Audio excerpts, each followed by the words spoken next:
Hi, and welcome to my mental monologue. I'm here once again with my friend, Chris Candlin. I'm Shelby Lee Giles. And today we are talking about, Globalization. and pretty much that means world domination. Essentially, yes, it does. We have seen over the past, one could argue from 2000 to present forward, or somewhere even from the 80s forward, we have seen a consolidation of power into the hands of businesses which operate globally, which don't have national interests, the interests of the average American, uh, as more important than their status quo.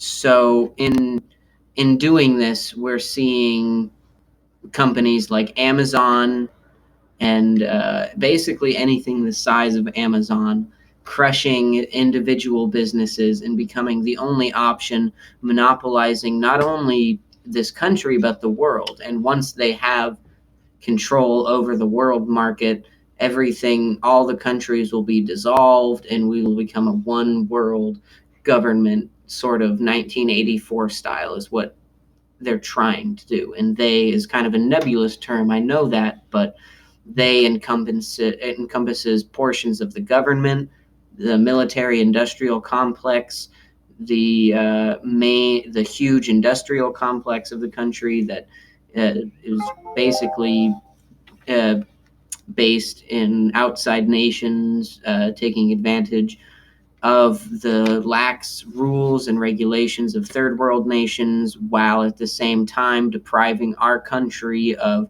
manufacturing jobs where we would ultimately, not to disregard the work of those people in those countries, but we would ultimately do a much better job producing high-end consumer products in this country than outsourcing it to countries like Vietnam, and almost any place in Asia, China, doesn't matter where. Well, the thing about it is, the American system has changed so much and drastically, just like you're saying about the whole buying overseas. One thing I was tripping on when it came to Trump's election and his whole presidency was the whole Mexican wall thing. For several reasons, I have a problem with it. But one, when it comes to what we're talking about, they wanted to build a wall to stop everyone from coming into Mexico, stop transactions going to Mexico. But the whole thing about it is Ronald Reagan created the free trade agreement in the 80s where we made trades with Canada and Mexico. Are you talking about NAFTA? No, it's the free trade agreement. That which was replaced by NAFTA, Trump. Well, yeah. Yeah, so he fixed that whole problem. No, there wasn't a problem.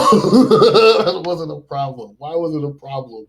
Because it was we were selling U.S. goods at a discounted rate to other nations while charging our own citizens more. Well, if you look at it that way, we weren't making money out of the whole thing. As a nation, we were not making money from those. That was part of globalization. They're making money down in Mexico. Americans are making money in Mexico. All the car dealerships open car dealership companies in Mexico. They pulled out of Detroit and all in places. That's why so many places have less people moving. They're all moving to the city because there's nobody there now. Then those jobs are deprived from American citizens. When it comes to world domination, corporations is what America is now. It's a big corporation, and we need to pull that manufacturing base back into the nation and allow our American citizens to manufacture American goods to the standard of quality that they were once regarded to. I think half of it has to do with the people, though, man. It's like, for instance, now I'm not trying to knock the women nowadays. I know we're sitting there, we're online, but I'm going to say this. Okay, women used to sew. Okay, they used to make fucking quilts. They used to make clothes. They used to do things. We used to manufacture much higher, regardless of what the product was. When it was still manufactured here, it was manufactured at such a high quality. American goods used to be renowned worldwide for their durability and their quality because we make quality products here. But we don't make anything here anymore. But we don't make anything. But at the same time, women want to have fashion shows. They want to have a fucking gallery of clothes or whatever you call a woman. And those shopping clothes store, should be American made, not China made. Right. And then they got the whole they want to be designers and shit like that. The thing about it is, we need to reinvigorate the pride in being a manufacturer. People used to. We got to cut certain things like banks. Certain banks don't deserve to have the thing. Well, no, that's the other half of it. The banks are attempting to gain control of the economic output, basically. So once they control the money and who is allowed to have money, like MasterCard, if MasterCard, Visa, and the other two or three, or some shit. the other two major branches of credit card, if they were to just say you said something wrong, you can't use our services, what are you supposed to do? You don't have any way to make online transactions. You can't get checks. Everything becomes cash, and we are being pushed into a cashless society, which equals more control over the consumer by the corporation. Mm-hmm. I agree with that. You ever heard of the 5G bankers? Well, it's you never heard of 5G bankers? It's not. I highly doubt it's the Jews. Ultimately, it's the British. No. I mean, they know the 5G bankers. They run all the banks in the world. You know what I'm saying? They freaking. Well, that's the thing. All of the banks in the world are franchises of the Bank of England. It all leads back to England. Except for the Bank of America goes to the mafia. Well, that's because they're the West Coast. The Italians on the Bank of America. That makes sense. They're West Coast. Of course they are. Well, see, they're gonna assassinate you now that you know this. I highly doubt. No, I've got my mafia ties. Don't worry about it. Oh shit. Anyway, they're not worried about me. I'm not spilling any mafia beans. Don't kill me, man. I would. Black pride, man. You haven't said anything wrong to me, friend. Why would I do anything to you? Das vidania. So good. Trayvon. And ultimately, they're trying to drive the country into communism so that they then can enact ultimately the tyrannical side of it all, which is the inevitability. What they're doing is the American people bowed down for way too long. Okay, they took too much crap, and they just said, "Oh, okay." They put too much faith in a government that wasn't faithful to them. They prove it right now by not giving us stimuluses. They're not trying to make sure that our health needs are taken care of because this virus is still going on. They're not trying to make sure that, your kids are getting education. They're not trying to make sure that anything is really getting taken care of. And we work our asses off for nickels and dimes while some asshole sits in an office desk and makes fucking $30 million a month while the rest of us fucking have to tell the black people, I can only pay you this much this month. I'll pay you more next month. It's not right. There's no way in hell that an actor should get fucking $350 million for acting like a dumbass in a movie while the rest of us got to work fucking these little shitty jobs. And the whole time some asshole somewhere hidden behind the scenes is controlling the whole thing and trying to take over the whole damn world. And what do? Hey, can you help us out? We need help. I want to see someone like that. What's her name? Andrea. What's the woman that's in a senator? Whatever. I want to see someone like that in office that actually cares about the people. Alexandria Ocasio-Cortez? Yeah. Oh, no. Yes. She is a radical communist. To hell she is. Yes, that woman got a heart. I can tell you. And she doesn't have a brain. And Andrew Yang. He's got heart and a brain. I can agree with you on that. He needs to be president of the United States. Instead of picking the same bullshit, I want a separate party. I want a party of normal ass people. No, AOC is a violent communist revolutionary. Check this out, man. People think Democrats are all for people, but that's been how can you say it, depressed, or how you say it, offended, or I can't even figure out how attention seeking. Let's just say, anybody that feels they've been discriminated. Okay, so when it comes to that, my thing is this. I believe that people need to come together and actually say, hey, we need a whole new party, okay? Because the Democratic Party isn't the party. The people need their own party. Okay, the people need a party for them because the Democratic Party isn't for the people. As much as they try to say they're for the people who feel like they've been, outside it, cast away, fucking discriminated, spit on, so forth. People of genders and sexual organizations and blacks, Mexicans, and so forth. But I'm telling you right now, they're not for us because if you know history, you would know. People always talk about Abraham Lincoln freed the slaves. I know for a fact he didn't free the slaves. All he did was make an amendment and fly around in the fucking hot air balloon, right? you know, and so I'm gonna tell you, he was a Republican. He wasn't a Democrat. Okay, he was a Republican, and the Democrats were trying to stop him, which means the Democrats were trying to keep slavery around. You know, Theodore Roosevelt. Okay, Theodore Roosevelt is looked upon as one of the greatest presidents. Let me tell you something. They say, oh, he was the first environmentalist because he did what you say that was. He did with Jellystone Park.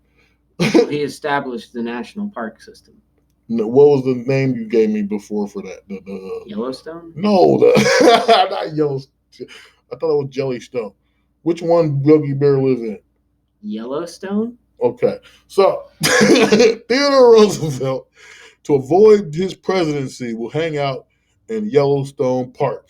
Okay, and then Well, I mean, do you know his given reason for establishing the National Park Service? yeah, to get away from doing presidential work. No. Yes, He recognized that the Industrial Revolution was harming the natural world, and he wanted these tracts of land, which he may have used to leave his presidency, but he knew that he needed to empower the government to protect these lands from development. the man tried to stop Christmas one year. Okay, does that give you a clue? He's trying to be Uncle Scrooge on Christmas and shit with the country, for the whole country. He tried to stop Christmas. That motherfucker was fucked up. And he made a speech about how black or white people shouldn't be with any other type of people, that they should only breed with their own kind. So for him to say that, and he was looked upon like a Democrat or whatnot, and he was a Republican. Okay? No, he was a Democrat. I'm saying he was a Democrat. Not bad. Originally. He originally was a member of the Bull Moose Party, his own party. There we go. Well, I want a party called the fucking Let's Get This Shit Fixed Party. The No Man Party. Okay? I want to get this shit fixed, okay? I'm tired of all these people with all these different views, and they all bumping heads with each other, and you can't say things, and girls get offended when they're like this and that. And that Omarosa chick on that dude's fucking show, and she's a feminist, but she's a slut. It's like a fucking trap, okay? It's a fucking trap. You go, oh, I'm a feminist, but I'm a slut, I'm a hoe. And what the fuck kind of trap is that? Okay, then it's like, oh, anything you do is fucking wrong. What the fuck would you just fuck that shit? Okay, let's come together. Let's make this stuff right. Let's make a party where we don't care about all these damn fucking views. We just want to work. We want to take care of our families. We want to get stuff done, and we want to be able to make sure our children and our children's children can live into the future and move steadily forward to a humanity where mankind is humble. Sorry, I went on this crazy rant. I apologize, people. Chris, you got anything to say? I don't think you should apologize. People need to hear ideas like this and be proposed to different ways of thought. You just it's what they need. People need to learn how to just fucking hear shit. The world, okay. The world is full of bitches right now. The world is going to hell. It's dying, okay, obviously, because now we're all dying off. And we're dying off because of our actions, the way we live, the things we do. Maybe you don't have a moral compass and you don't believe in God or you don't believe in anything, but you have to believe in something. And it starts with trying to believe in your fellow man. It starts with trying to believe in a child and trying to give them the knowledge they need so they can become powerful. It has to do with trying to step up and say, I'm tired of this shit. Let's get this shit fixed, or we're not going to be part of your country, or we're not going to let you be the rulers of our country. You know, and that's the truth. The people, by the people, for the people. God damn, let's do this, people. Let's take over the world. Hoo-ah. Hoo-ah. Yeah. Hell yeah. Oh, hell ah. You know? I don't know. Kick ass, smoke grass, and blow shit up. Well, I don't know about all that. You can go to jail if you want, but me, Viva I'm just la saying. revolution, man. Come on. I'm just saying. Break shit down. Yes, la resistance. Okay? Civil War might be coming. And you asked me before, how'd you put it before? What'd you say? Like, if a civil war comes, what would I do? Or yeah, something like that. What would you do if the second Civil War started in America? So it wouldn't be the second; it would probably be the third, because the first one would be against the British. So the second one, that's a war of independence. The War of Independence is still considered the first Civil War. No. Yeah, I'm telling you. Anyway, a Civil War. Who cares what number Vietnam it War, a is? Civil War? No, I'm talking about the war against the British here in Yeah, America. I know. Talking about the 4th of July, apple pie, and the 4th Was of the July. French Indochina War a civil war? But no, but the war Well, 1812 was a war. Was that a civil war? Yes. But we had already become an independent country. Still, the British came to try to blow up the White House. It's not a civil war. It's a war of independence. It's Still. different. Anyway, and what's the name? Madison was president. James Madison? Yes, when that happened in 1812. Anyway, 1818. And at that point, in 1811 and 1812, the first American colonies were being established on the west coast of Oregon. Boo. How dare you? That was one of the most exciting stories I'd ever heard. I know the whole thing about the Louisiana Purchase. I know all about Lewis and Clark. This has I nothing know to do all with about Lewis and all Clark. this crap. I've been in Oregon my whole life, okay? I know everything about Oregon. John Jacob Astor. John Jacob Jingleheimer Smith. That's my friend. You don't know about it. You don't know what I'm talking about. I don't want to know. No, it's badass. It's like an action movie. It's like fucking Lethal Weapon, man. What are you talking about? This mission to colonize the fucking Oregon coast. Look, man. Lethal Weapon, but better. I'm telling you. Dudes get their fucking scalped. There's fucking explosions. Fucking people dying left and right. Fucking wars going on. And that's what's going to happen when this Civil War happens. And it's going to be awesome. We're going to have to recolonize. And I believe we shouldn't have cities. I believe we should have villages and towns. Because at least everybody knows who's in that town, and who's coming in, who's going out. What about lords and serfs? I mean, I don't know about that. But I'm just saying, towns and villages, something smaller. And because like in the city, you're isolated. People feel lonely. But you're surrounded at the same time. You wouldn't need no damn dating apps if you lived in a town, because everybody knows that you see the girl across the street. Like, hey, that's Cindy. Oh, well, hey, Cindy. You know, yeah, man, you know the guy around. Come on. You know what I'm saying? Like, it just be more. But it's like in family. In the city, it's Who are you walking for? claustrophobically Talk to me. solitary. Because at the same time you're alone, you're surrounded by other people. You got people living on top of each other. Like right now, I'm on the 3rd floor of an apartment complex. There's someone above us, below us, next to us, behind us. You know, you got fucking all these traffics, all this stuff, and then it's just all this clutter. And then on top of it, you got the feminist movement, you got the gay movement, you got this, and you got the drug dealers, you got the gangbangers, you got the drug addicts, you got the homeless people. You can go on and on and on. You know what I'm saying? It's chaotic, clutter, and it's bad for the mind. And the whole thing is, the man behind the scenes wants that to happen so he can take over the world. And you got to step up, stick your foot in his ass, and break your shoe off up in there. You got to open your eyes to the real world. Illuminati, the 5 Jew bankers, Sasquatch, okay, and Lee Majors. And Skinwalkers and the Mothman. You know, and freaking vamps and werewolves and all that shit. Probably Frankenstein. Most definitely unicorns. No. Elves. What are the little Irish ones? Leprechauns. Buy the buckles of me shoes, lad. Buy the Oh, buckles the of me Lucky Charms. shoes. They're magically delicious. Say to me, go, the wee ones, the little people. They be taking me marijuana marshmallows, the magically Santa Claus, intoxicating. probably. Jesus might be real too. Oh, Jesus is definitely real. Uh, The Bible's a history book. But anyway, peace be